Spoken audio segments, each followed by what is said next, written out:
धर्म की अधर्म का नाश, प्राणियों में सद्भावना हो, विश्व का कल्याण हो। नमः पार्वती पते हर हर महादेव। गौशाला અને હોસ્પિટલના ઉદ્ઘાટન પ્રસંગે ઉપસ્થિત ભાઈ શ્રી ભગવાનજીભાઈ, ભાઈ હીરાભાઈ જોટવા તેમજ અર્ષિતાબેન, આપ તમામ ધર્મપ્રેમી ભાઈઓ બહેનો અને બાળકો, 12:30 વાગ્યા છે, 12:30 વાગે મારો વારો આવ્યો છે એટલે રોટલા આડે સાધુએ આવું નહીં એટલે સંક્ષેપમાં વાત કરીશ. ગાયને જો આપણે 3 રીતે સમજીએ તો ગાયને પાળી પોષી શકીએ. ધાર્મિક રીતે, આર્થિક રીતે અને વૈજ્ઞાનિક રીતે 3 દ્રષ્ટિકોણથી જો ગાયને સમજીએ તો ગાય જે છે એના ઉપર દયા કરવાની જરૂર ન પડે.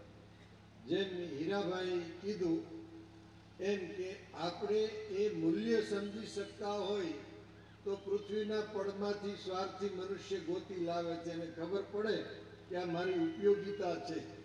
એટલે વાસ્તવિકતામાં આપણે આપણી ઉપયોગિતા એમાંથી શું છે એ જાણી શક્યા નથી. માત્ર એટલે આપણે ફંડફાળા કરીને ગાયોને નિભાવીએ છીએ. આ બહુ કડવું અને વાસ્તવિકતા છે.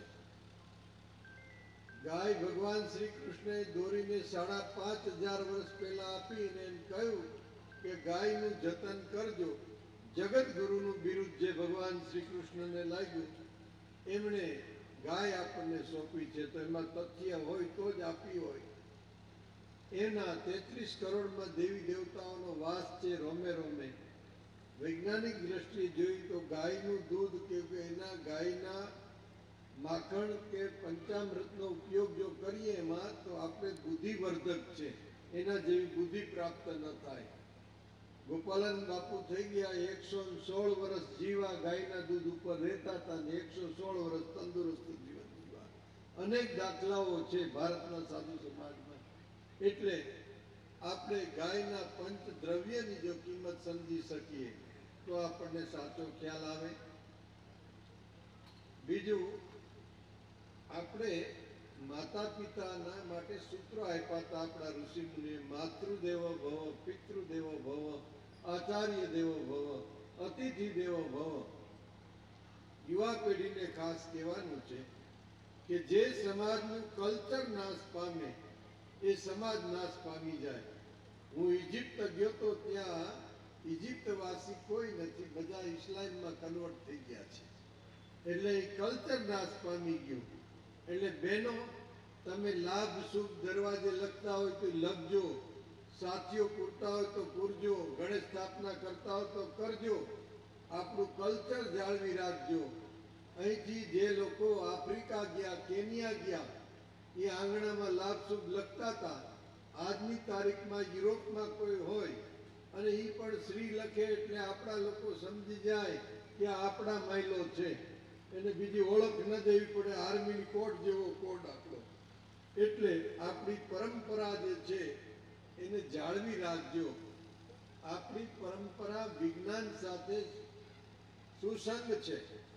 ભારતનો ઋષિ મુનિ જે છે એ ધાર્મિકતાને વધારે મહત્વ હતું સમાજમાં, એટલે વિજ્ઞાનને પણ ધાર્મિક મુદ્દો આપીને પાલન કરાવતા. શ્રાવણ મહિનાની અંદર વધારે ભેજ હોય, પાચન શક્તિ ધીમી થઈ જાય એટલે મારા જેવો સાધુ બોલે કે એકટાણા બધાએ કરવા, એટલે માળીઓ છોકરાઓ બધા એકટાણા કરે. શું કામ કરવા? કે પુણ્ય થાય માટે. વિજ્ઞાન દ્રષ્ટિથી નહોતા સ્વીકારતા, પુણ્યની દ્રષ્ટિથી સ્વીકારતા હતા. એટલે આપણે ગાય પાળવી પુણ્ય છે એવો શબ્દ વાપરો, પણ ખરેખર એની પાછળ વૈજ્ઞાનિક દ્રષ્ટિકોણ છે. ગાય ઘરે ઘરે બંધાવી જોઈએ. અને ખાસ મારી માતા બહેનોને કહું છું કે ગાયનો અદલો બદલો કરો ને તો એ ગાય બીજા ત્રીજા વેતર સુધી જીવો તો વાંધો નહીં, પણ પછી 10મા વેતરે તમે દઈ દઈએ અને આમાંથી મોહનને કરશે ને હાડુભાઈને દવા દઈ દઈએ. પછી એમ કે કસાઈને તો એણે દીધી, મેં નથી દીધી.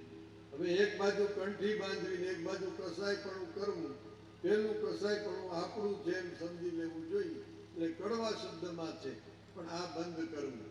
ગાય ઘરે ઘરે પડે, ગાય ઘરને કિલે જ બંધાય, સચવાય, અને છતાંય જરૂર પડે તો આ વ્યવસ્થાઓ ઊભી કરવી જોઈએ. વૃદ્ધાશ્રમ હું 4 ચલાવું છું ને 430 વૃદ્ધો મારી પાસે છે. એટલે નાનું ગામડું એક હોય એટલા ખાટલે બેઠા ખાય છે. એ આ ગૌરવની વાત નથી, શરમથી શીશ ઝૂકી જાય છે. કારણ કે માતૃદેવ ભવ, પિતૃદેવ ભવ આવા સૂત્ર આપ્યા હતા. એ મા બાપે જેને લાડ લડાવ્યા છે, એ અવળકંધા યુવાનો મા બાપને વૃદ્ધાશ્રમમાં છોડીને વયા જાય. આનાથી શરમ બીજી શું હોય? મુસલમાનના છોકરાઓ કોઈ એના મા બાપને વૃદ્ધાશ્રમમાં નથી મોકલતા. ક્યાંક આપણે આપણી સભ્યતાને ભૂલી રહ્યા છીએ. એટલે યુવા પેઢીને મારી વિનંતી છે કે મા બાપ એ તમારું તીર્થ છે. મા બાપની સહનશીલતા જે હોય ઘટી હોય તો તમે સહનશીલતા રાખજો, પણ મા બાપને ઘરમાં સાચવજો, ઘરને આંગણે. કારણ કે માતૃદેવ ભવ, પિતૃદેવ ભવ એ આપણા સૂત્ર છે. અને તમને કહેશે કોણ? કા જનેતા કહેશે, કા મારા જેવો કોઈ સાધુ હશે તો કહેશે સાચા શબ્દ. એટલે યુવાનો, સભ્યતા ન ભૂલતા, તમારો આહાર ન બદલતા. તમે શુદ્ધ શાકાહારી છો. મારી દ્રષ્ટિમાં હું જોઉં છું કે રોડ ઉપર કેટલાય મુર્ગાના ટ્રકો જાય છે. કોણ ખાય છે આ? આટલી બધી જરૂર કેમ પડી? એટલે આ આહાર ફેર ન થાય. વ્યસનથી મુક્ત રહેજો. તમે તમારું જીવન તંદુરસ્ત જીવજો. આપણી સંસ્કૃતિ આપણે પાળીએ અને બીજાની સંસ્કૃતિનો આદર કરીએ. પણ પાળીએ તો આપણી જ સંસ્કૃતિ જે છે એ આપણે પાળવી જોઈએ. આજે સરકાર પણ પ્રોત્સાહન આપી રહી છે. કુંભ મેળાની અંદર કરોડો લોકો આવ્યા અને આખા વિશ્વમાં એક ખ્યાતિ થઈ. અરે 100 કરોડ ઉપર જનતા છે. હિન્દુ પ્રજા એક થાવ તો આખા વિશ્વની કોઈ તાકાત તમારો વાળ વાંકો ન કરી શકે. પણ એના માટે આપણું કલ્ચર, આપણી સભ્યતા, આપણી સંસ્કૃતિ જે છે એનું પાલન કરવું એ બહુ જરૂરી છે. સાથે સાથે અહીંયા હજારો વ્યક્તિ એકત્ર થયા છીએ, સાધુ સંતો છે, સમાજના શ્રેષ્ઠીઓ છે. તો સરકારના પ્રતિનિધિઓને પણ હું કહું છું કે સરકારને રજૂઆત કરો, કમસે કમ 75 રૂપિયા સબસિડી કરી આપે. એટલે આ ગાયો જે છે, અગર તો નંદી રખડે છે, રખડશે નહીં. કેવલ સરકારથી આ કામ નહીં થાય, લોક ભાગીદારી કરવી જોશે. અને ધાર્મિક લોકોને સાથે જોડો અને વ્યવસ્થા સોંપો તો આ કામ બહુ સોલિડ થશે.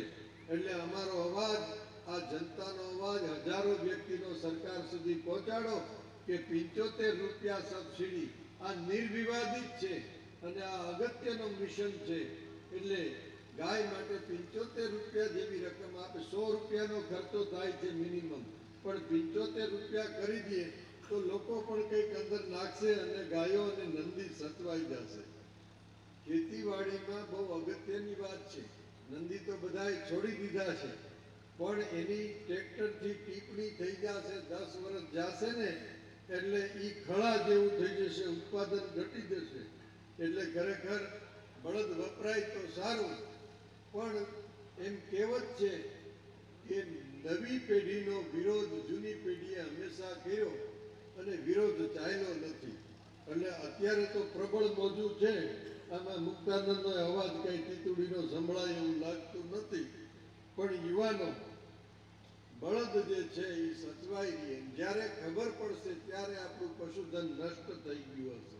એટલે ખાસ મહત્વની વાત છે. યોગી આદિત્યનાથજી આવ્યા હતા, એમની સાથે મેં વાત કરી હતી.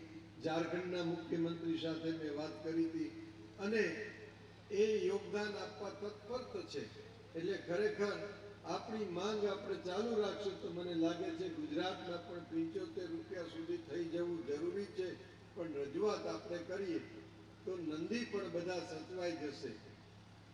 આજની તારીખે આપણે આપણા તહેવારો ઉજવીએ, રામનવમી ઉજવીએ, શિવરાત્રી ઉજવીએ, જન્માષ્ટમી ઉજવીએ. આપણે સંપ્રદાયનો વાદ વિવાદ ન કરીએ, જાતિ વ્યવસ્થાની દ્રષ્ટિએ અપનાવીએ, પણ જાતિવાદ ઉભો ન કરીએ. ખરા અર્થની અંદર આપણે બધા સનાતનના સંતાનો છીએ. સનાતન ધર્મના ધર્મગુરુ જગતગુરુ શંકરાચાર્યજી મહારાજ, રામાનંદાચાર્યજી મહારાજ, માધવાચાર્યજી, લિંબાકાચાર્યજી અને વલ્ભાચાર્યજી, આમ 5 આચાર્યો આપણા છે. બાકી મનસ્વી રીતે જે ઊભું થાય એનો સ્વીકાર ન કરીએ. એટલે 5 આચાર્યનો આપણે સ્વીકાર કરીએ. માતા પિતા, ગંગા અને ગાય ને ગાયત્રી, એનો આપણે સ્વીકાર કરીએ અને સંપીને સંગઠિત થઈને રહીએ. ગામે ગામ આ રીતે જે છે એ નંદીઓને સાચવવાની વ્યવસ્થા થાય, સરકાર પણ સપોર્ટ આપે અને યુવા પેઢીની જવાબદારી યુવા પેઢી સંભાળે. પરિસ્થિતિ સંજોગ પ્રમાણે જે ફેરફાર થાય એનો સ્વીકાર કરીને આપણે ચાલવાની કોશિશ કરવી જોઈએ. અહીંયા શાંતિપરાના ગામજનોએ, યુવા પેઢીઓએ ભેળા થઈને જે તમે ભાવ વ્યક્ત કરીને કામ કરી રહ્યા છો ગૌશાળા માટે, એ પ્રશંસનીય છે, ધન્યવાદને પાત્ર છે. સાધુ તરીકે અમે તમને ધન્યવાદ આપીએ છીએ. સાથે એક વિનંતી શ્રેષ્ઠીઓને, જેની પાસે ધંધા રોજગાર છે, પેટ્રોલ પંપ છે, મોટા ધંધાઓ છે, બિલ્ડર લાઈનનું કામ કરો છો, 12 મહિને તમારા 10%, 5% કાઢીને આવી ગૌશાળાને આપતા રહ્યો. તમે આપશો તો તમારા ધંધામાં કંઈ ઘટાડો નહીં થાય. સાધુ તરીકે અમે સાક્ષી આપીએ છીએ. કારણ કે આ ગૌશાળાઓ ચલાવવી તો ચલાવવી, પણ સેના ઉપર ચલાવવી. એટલે તમારું યોગદાન જે છે એ મહત્વનું છે. એમ તમને સાધુ સંત કહે ત્યારે સંકલ્પ કરી લ્યો કે મારી આવકમાંથી આટલી રકમ હું ગૌશાળા માટે કાયમને માટે આપતો રહીશ. મારી આવકની ટકાવારી, એમ નથી કે આટલા દેવા, આવકની ટકાવારીમાંથી એટલા આપવા. તો મને લાગે છે કે આ યુવાનોને આ સંસ્થા ચલાવવી આસાન લાગશે અને ખરેખર એનું પરિણામ બહુ સારું આવશે. મંદબુદ્ધિના બાળકોની સંસ્થા અને પાંજરાપોળ ચલાવવી હોય તો નિષ્ઠાવાન માણસો ચલાવી શકે. સાધારણ વ્યક્તિનું કામ નથી. કારણ કે પછી ગાય ફરિયાદ નથી કરતી, નંદી ફરિયાદ નથી કરતો, મંદબુદ્ધિનું બાળક હોય તો એ ફરિયાદ નથી કરતું. એટલે યોગ્ય વ્યક્તિ ને હર્ષિતાબેને જે યોગદાન આપ્યું એ યોગ્ય ઠેકાણે છે. ખરેખર આ યુવાનો કામ કરનાર તમને પ્રાપ્ત થયાથી મોટી બાબત છે. પૈસો દેવો એ કઠણ છે અને સાથે એને શ્રમ કરીને દીપાવી દે, મહેનત કરીને, એ મહત્વનો મુદ્દો છે. એટલે બુદ્ધિજીવી, શ્રમિક, ધનિક અને રક્ષક અને 5મો લાભાર્થી, આમ 5 પરિબળ મળે તો મને લાગે કે સંસ્થા જે છે ખૂબ સારી રીતે દીપી શકે. અને હર્ષિતાબેનનો સંકલ્પ જે છે કે લોકોને હું બતાવીશ કે આવી શાંતિપરાયણમાં ગૌશાળા છે, એટલે ત્યાંથી પણ યોગદાન મળશે. પણ આસપાસના ગ્રામ્ય વિસ્તારના લોકો પણ આ હોસ્પિટલ ચલાવવા માટે, આ સંસ્થાઓ માટે પોતાના ધંધામાંથી અમુક હિસ્સો ગૌશાળાને આપતા રહીએ. આટલું કોઈ સમયને ધ્યાનમાં રાખીને મારી વાતને પૂર્ણ કરું છું. ફરી વખત વાતને દોહરાવું છું. તમે સૌ સંતાન, સનાતનના સંતાન છો અને ગુરુ ગોવિંદસિંહ થઈ ગયા, તેગ બહાદુરજી થઈ ગયા, એમના પિતા, એમણે કુરબાની આપી દીધી પણ ધર્માંતર ન કર્યું. કોઈ સંજોગની અંદર જે ધર્મમાં આપણી ઉત્પત્તિ થઈ છે એનો આપણને ગૌરવ હોવો જોઈએ. તો આપણે સનાતની છીએ એનો આપણને સૌને ગૌરવ હોવો જોઈએ. અને આપણે બીજા ઉપર ક્યારેય આક્રમણ નથી કર્યું, પણ ભગવાન શ્રી કૃષ્ણએ કીધું છે કે આપણી જાનમાલ મિલકતનો ખતરો થાય તો એનું રક્ષણ કરવું એ પણ અર્જુન સ્વધર્મ છે. એટલે યુવાનો આવી પડેલી આફત હોય તો એને સુલઝાવી લેવી એ પણ તમારો સ્વધર્મ છે. સૌનું કલ્યાણ થાય એવી મંગલ શુભ કામના સાથે મારી વાતને પૂર્ણ કરું છું. ખૂબ ખૂબ ધન્યવાદ.